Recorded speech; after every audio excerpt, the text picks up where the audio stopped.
मातृहीन पितृहीन गुणहीन धनहीन। आपने भगवान शिव की ये स्तुति तो सुनी होगी, पर क्या आप जानते हैं कि ये स्तुति इस तरह से करने के पीछे का राज क्या है? चलिए आज आज इस वीडियो में हम जानते हैं कि भगवान शिव को ऐसा क्यों कहा गया है। हिमालय की पुत्री और मैनावती की लाडली एक साधारण कन्या जिसने अपने प्रेम के लिए कठोर तपस्या की, परंतु क्या माता मैनावती जानती थी कि उसकी कोमल बेटी केवल एक राजकुमारी नहीं है, वह तो स्वयं आदि शक्ति है, प्रकृति की वह चिरंतन ऊर्जा जो ब्रह्मांड के हर कण को चलाती है।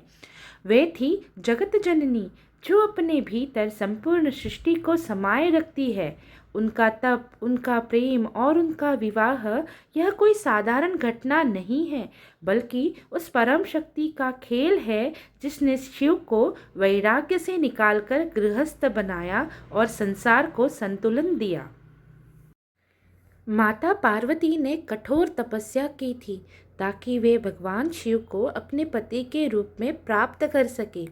उनकी तपस्या सफल हुई और शिवजी ने विवाह के लिए हाँ कर दी। जब शिवजी की बारात आई तो मैना देवी बहुत उत्साहित थी कि उनकी बेटी का विवाह एक महान देव से होने जा रहा है। जब बारात उनके महल के द्वार पर पहुंची तो मैना देवी ने क्या देखा कि शिवजी किसी राजा महाराजा की तरह रथ पर नहीं बल्कि नंदी पर सवार थे। उनके साथ नाचते गाते भूत प्रेत और विचित्र गण थे। शिवजी स्वयं भस्म लगाए, कंठ में विषधर नाग लपेटे और जटा जूट से धरे हुए थे। कहीं से भी वो एक रूपवान जमाता की तरह लग ही नहीं रहे थे। शिवजी का ये रूप माता के सामान्य कल्पना से परे था। वह तो एक भव्य राजा की कल्पना कर रही थी, लेकिन शिवजी का ये स्वरूप देखकर माता मैनावती क्रोधित हुई और भयभीत भी हो गई। उन्होंने द्वार बंद करवा दिए और रोते हुए कहा, मैं अपनी पुत्री का विवाह ऐसे वैरागी शमशानवासी से नहीं होने दूंगी। यह मेरा दामाद नहीं हो सकता। जब स्थिति बिगड़ने लगी तो राजा हिमवान के राजपुरोहित ने हस्तक्षेप किया। उन्होंने मैना देवी को शांत करने के लिए और शिव के वास्तविक स्वरूप का ज्ञान देने के लिए यह वर्णन शुरू किया। मातृहीन पितृहीन गुणहीन धनहीन देहहीन उदासीन विपिन विहारी है। यह पंक्तियाँ शिव को सांसारिक बंधनों से मुक्त बताती हैं। शिव वह परम शक्ति है जो आजन्मे है और अनादि है, मातृहीन पितृहीन, संसार के 3 गुणों और भौतिक धन के मोह से ऊपर है, गुणहीन धनहीन, केवल चेतना है, नश्वर शरीर से परे है, संसार के सुख दुख लाभ हानि के प्रति विरक्त है, उदासीन, अपना निवास महलों की बजाय जंगलों और शमशान में रखते हैं, विपिन विहारी, संसार शिव को किसी भी दृष्टि से देखता हो पर वे वास्तव में गुणों और सीमाओं से परे गुणातीत परमेश्वर है।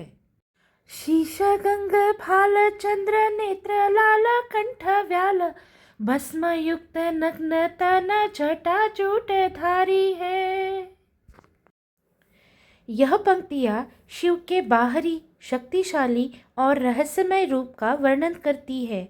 वे पवित्रता का प्रतीक गंगा को अपने सर पर धारण करते हैं। शीश गंगा, उनके मस्तक भाल पर चंद्रमा विराजमान है जो शीतलता और समय पर विजय को दर्शाता है। भालचंद्र, उनकी आंखें तीव्र ध्यान से लाल दिखती है। नेत्र लाल, उन्होंने काल और विष पर नियंत्रण दर्शाते हुए अपने गले में नाग यानी व्याल को लपेटे रखा है। कंठ व्याल, वे नश्वरता का प्रतीक राख यानी भस्म को धारण करते हैं और वस्त्र के बंधनों से मुक्त है। भस्म युक्त नग्न तन, उनका तप उनकी जटाओं से निहित है। जटाजूटधारी, शिव तीनों लोकों के देव होते हुए भी सबसे अलग है। उनका हर आभूषण गंगा, चंद्र, नाग किसी शक्तियों का सत्य का प्रतीक है, न कि केवल दिखावा है। भूतेश्वर, नागेश्वर, डमरू त्रिशूलधर, आशुची का घर, बैल उनकी सवारी है। इन पंक्तियों में शिव की प्रभुता और शक्ति का उल्लेख है। वे भूत, प्रेतों और सभी अदृश्य शक्तियों के स्वामी हैं, भूतेश्वर, और साथ ही नागों के भी ईश्वर है, नागेश्वर। उनके पास सृष्टि के सृजन की ध्वनि वाला डमरू है और तीनों कालों पर प्रभुत्व दर्शाने वाला पवित्र त्रिशूल है। वे शुचि, अशुचि, पवित्र, अपवित्र के भेद से परे है और अक्सर शमशानों को भी अपना निवास बना लेते हैं। अशुचि का घर, उनका वाहन कोई राजसी घोड़ा नहीं, बल्कि धर्म और शक्ति का प्रतीक नंदी एक बैल है।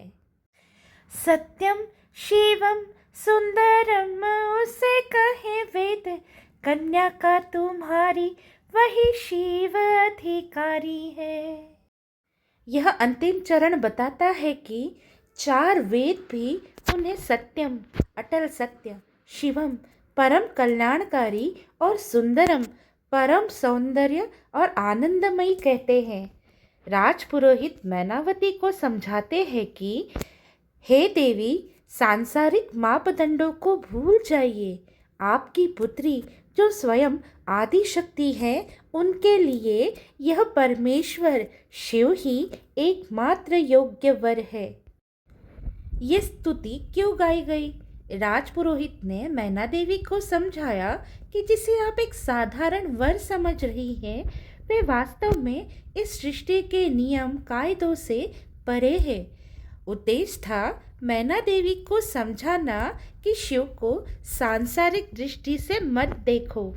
यह स्तुति उन्हें शांत करने और यह बताने के लिए की गई कि उनकी पुत्री का वर तीनों लोकों का स्वामी है और कल्याणकारी परमेश्वर है, न कि कोई साधारण व्यक्ति। जो अपने भक्त को परम सुख न दे, वो भगवान ही कैसे? विष्णु जी के कहने पर शिव जी ने मैनावती जी के लिए अपना रूप बदल दिया और चंद्रशेखर के रूप में दुनिया को दर्शन दिया। मैनावती भी खुशी से इस रूप को स्वीकार करके अपने जमाता का स्वागत करती है। इस तरह हंसी खुशी से माता पार्वती और शिव जी का विवाह हुआ और शक्ति से शिव का मिलन हुआ।